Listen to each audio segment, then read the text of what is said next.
Hello students, how are you all? Hope you all are fine.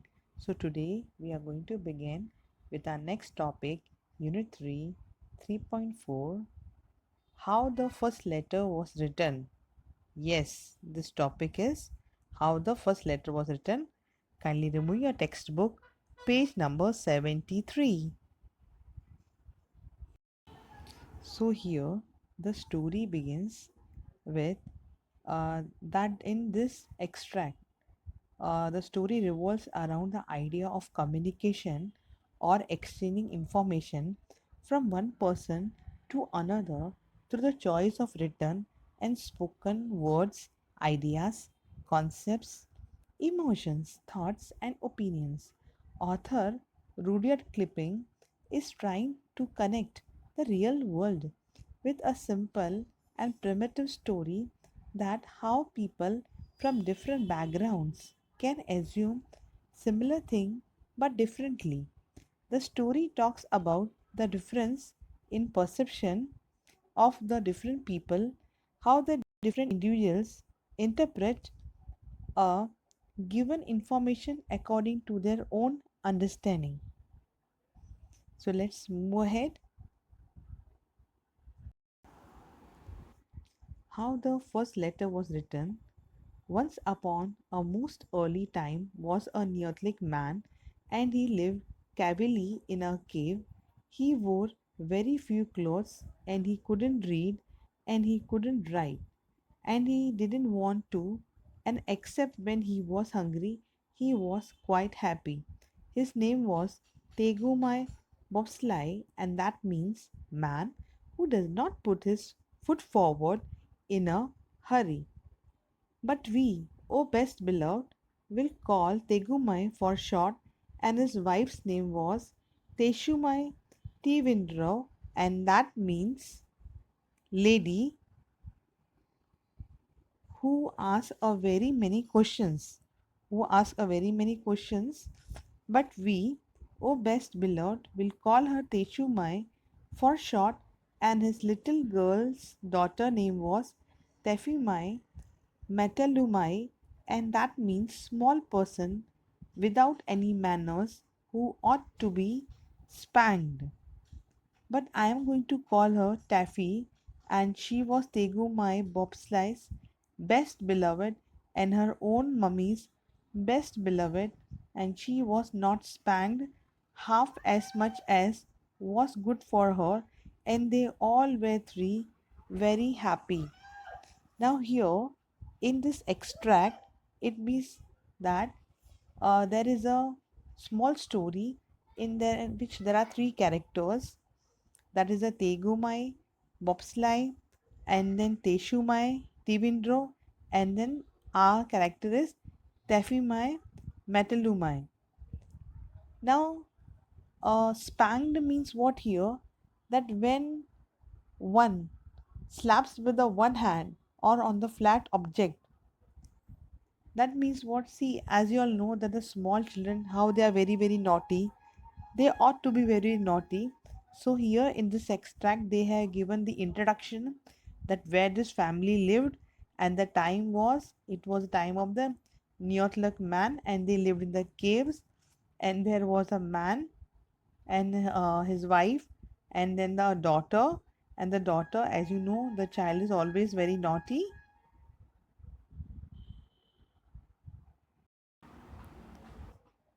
One day, Tegumai Bopsai went through a beaver swamp. Now, swamp means a marshy land, as you all can see here, uh, to the Wagai River to spear carp fish for dinner. For dinner, they wanted a fish, and Taffy went too. Taffy is the little girl, the little daughter also went there. Tegumai's spear was made of wood with a sharp teeth at the end, and before he had caught any fish at all, he accidentally broke it clean across by jabbing it down.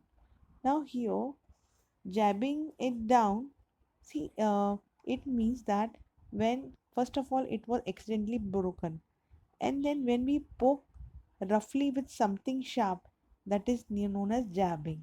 It was fitted properly. It was speared very roughly. That means speared roughly with something very sharp. It down hard on the bottom of the river.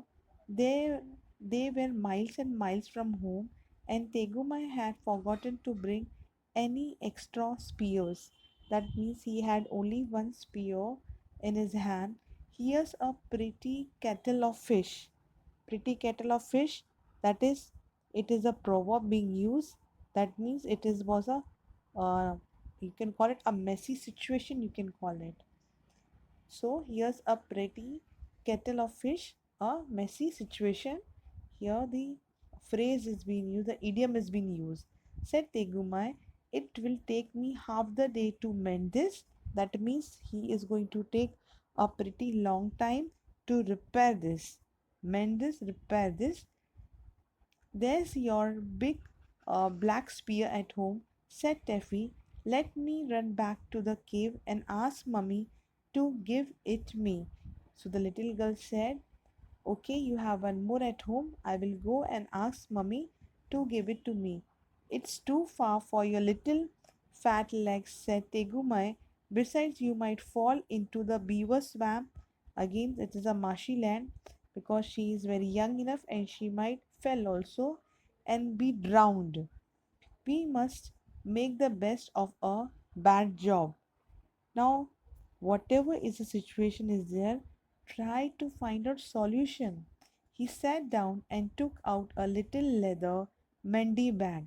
He had that bag in which there were articles with the help of which it can be mended, full of the reindeer's sinews and strips of leather and lumps of the bee's wax and resin, and began to mend the spear.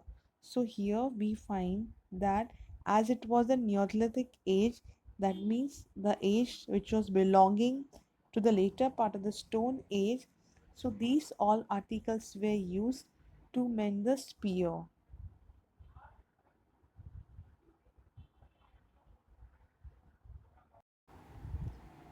Taffy sat down too, with her toes in the water and her chin in her hand, and thought very hard.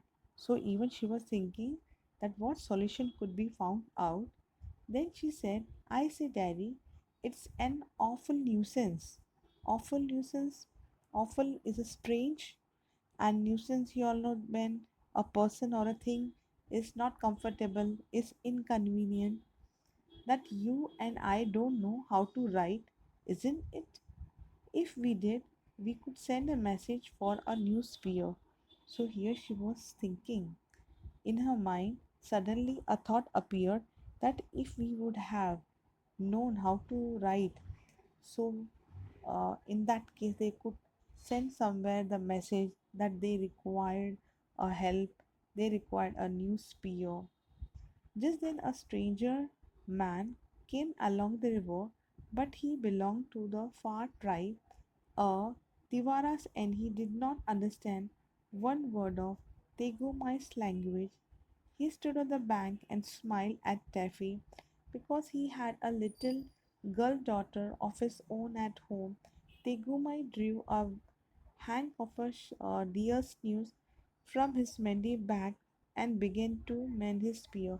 As nowadays we have now the thread and needle and various type of needles we have, but in those days they used to have only a kind of thorns or kind of the hang for uh, for kind of mending. Come here, said Taffy. Do you know where my mummy lives?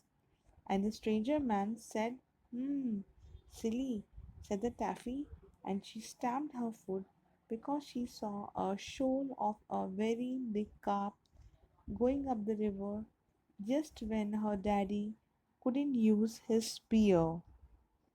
Silly, said the Taffy, and he stamped her foot. Stamping a foot means what? When one person presses the foot on other, because she saw a shoal of a very big fish. Shoal, it is a collective noun for the number of the fishes. of a very big cart going up the river. Just then her daddy couldn't use his spear. Don't bother, grown-ups, said Tegumai, so busy with her spear mending that he could not turn round. So here we find that the father is telling the daughter that don't worry, you will get such kinds of shoals later on also. Let me first mend the spear.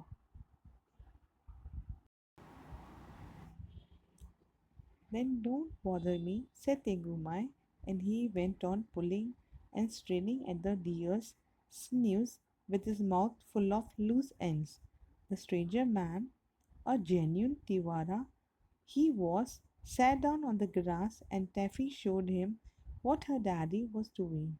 The stranger man thought, this is a very wonderful child. She stamps her foot at me and she makes faces. She must be the daughter of that noble chief who is so great that he won't take any notice of me.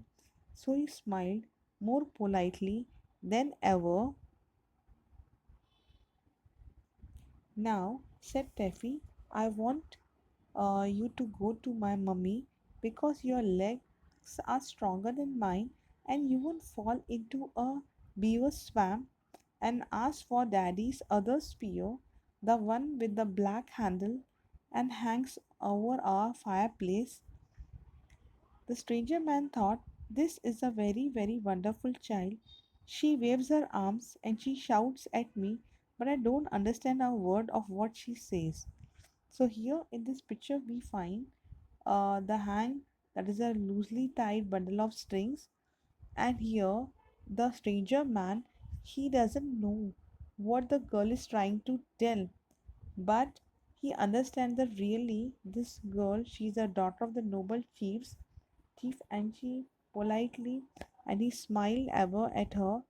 And then though the taffy, the she wanted, though the taffy wanted that the someone should go and bring back the spear. But the stranger man could not understand only the language. He did not realize only what the girl is trying to tell. So here lies that communication gap where one cannot understand the language of the other. So to make up that thing, here the language was being introduced, and so only the concept of the writing and all was being introduced according to the poet, according to author Rudyard Kipling.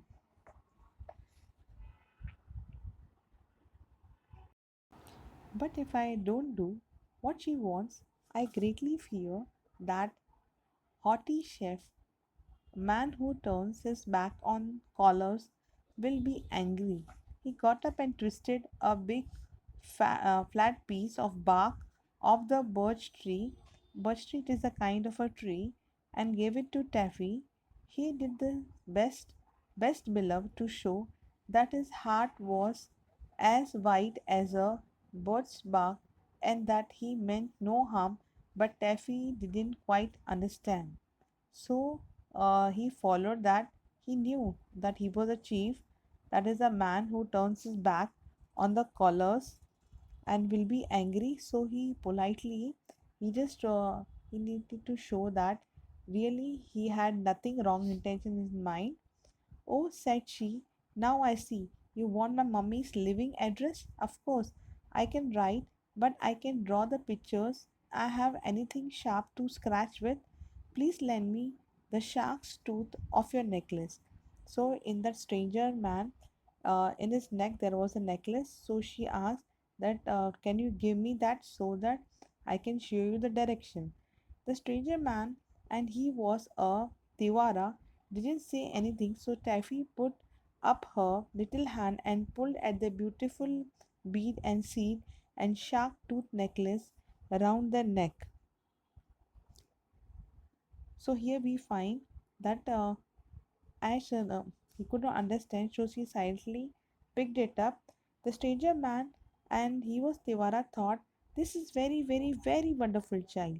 The shark's tooth on my necklace is a magic shark tooth, and I was always told that if anybody touched it without my leave, that is, without my permission, they would immediately swell up or burst. But the child doesn't swell up or burst, and that important chief, that is, the man who attends strictly to his business, who has not yet taken any notice of me at all, doesn't seem to be afraid that she will swell up or burst. I had better be more polite. So, in his mind, somebody had just told him that if anybody touches it without your permission, then he might die or he might swell up. That means swell up or burst, that means the person will die. But as this girl has touched that also without my permission, and she is all right. So here we find that what in his mind there was an there were imagining, they were thinking that yes, really this is a very wonderful child. And even his father, he has not yet noticed me because his concentration was on what? On mending that spear. See how the things are. When once you're engrossed in anything, you need to concentrate on only that thing. Rest here and there, if you're paying attention, that means you are not concentrating on your work properly. So in your life also, whenever a task is given to you all or you're doing anything, first thing is what you have to pay complete attention. You have to be um full motivated towards that work or towards the task given. So we'll continue the rest in the second part. So today in this extract we have seen about the story of the family, that is the Neolithic family of Tegumai. And yes, Tegumai was a very good father. He was a beloved and loving and caring father. And once when they were fishing and he broke his spear, and when his daughter Teffy asked to go back to home and bring a new spear from the home, and he didn't allow her to do so. And this shows that how he was very very loving, caring, and he was very very protective for the child. So I hope you all have understood the extract very well.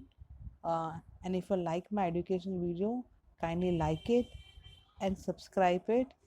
Thank you, children, and God bless you all.